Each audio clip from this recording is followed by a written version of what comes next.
Lead negotiators from 12 countries who are taking part in the Trans-Pacific Partnership began meeting today in Salt Lake City, Utah. Now, to refresh your memory, the Trans-Pacific Partnership, or TPP, is a new trade deal being negotiated that would open up markets between nations along the Pacific Rim. Now, it's also a trade deal that has, by and large, remained a secret from the public. However, the massive pact is expected to affect jobs, environment, consumer safety, and a whole lot more.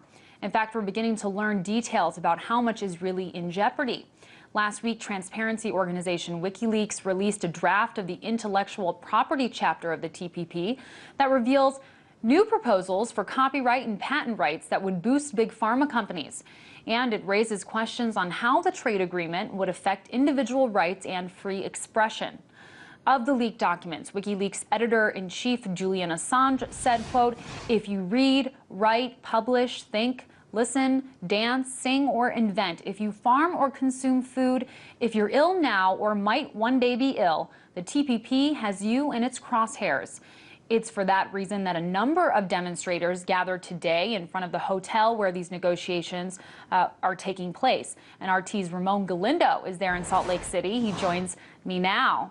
Ramon, you were at the protest today. What would you say these demonstrators were most concerned about?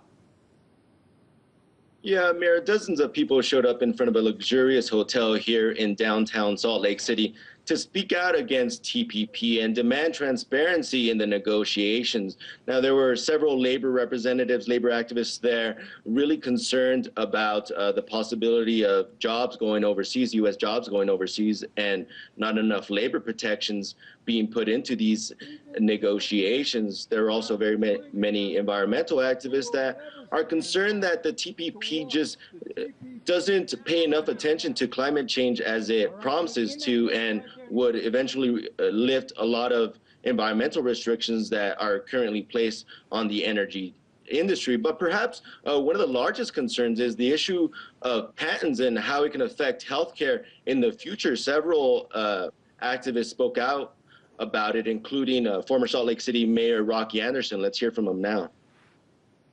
These folks are trying to get together and expand the time during which they'll have monopolies on medicines that will have horrendous effects for people suffering from life-threatening diseases.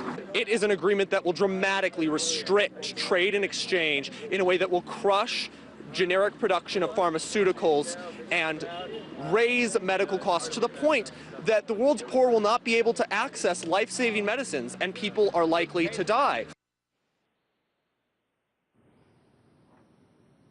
Yeah, and a lot of people here in the crowd were also very excited over the news that they received from the WikiLeaks revelations, giving more information about how these intellectual property regulations might affect the negotiations and the agreement ultimately. I mean, it really reinforced the beliefs by some of these critics that the trade agreement will ultimately restrict access to information online and restrict access to affordable medicines. Sure. And as I understand it, Ramon, members of Congress do not actually know that much about the TPP either. So they're just on the same level, I guess, as the public. What's your sense as to why these negotiations are being held from congressional leaders? Sure. Well, Congress started creating a buzz about wanting to know what was going on here last year, starting with Senator Ron Wyden and some members of the Democratic Party. But we have to remember that TPP has been dubbed NAFTA on steroids, SOPA on steroids. SOPA came under a lot of fire, was ultimately not passed by the Congress, but a lot of critics fear that some of the provisions in SOPA will be snuck into regulations that are being drafted right now in the TPP, and that the people in the Congress won't be able to debate it. But when it comes to NAFTA, we have to remember that a lot of Democrats, including candidate Obama before he was elected, was very critical of NAFTA, and the fact that many economists say that it killed tons of jobs here in the U.S. and had other very negative side effects. He was a vocal critic, as were many Democrats. So if it does turn out that a lot of the same instruments that were used in NAFTA are being used here in TPP, that could be very politically damaging. Is there anything these Congress people that are speaking up can do at this point to stop this from going through?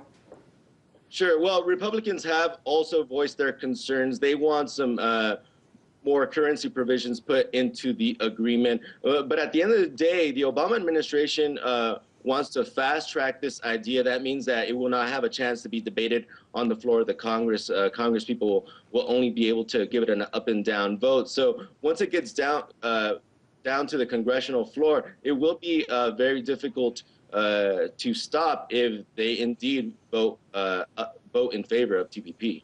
And lastly, Ramon, what's next in negotiations? What can we expect going further?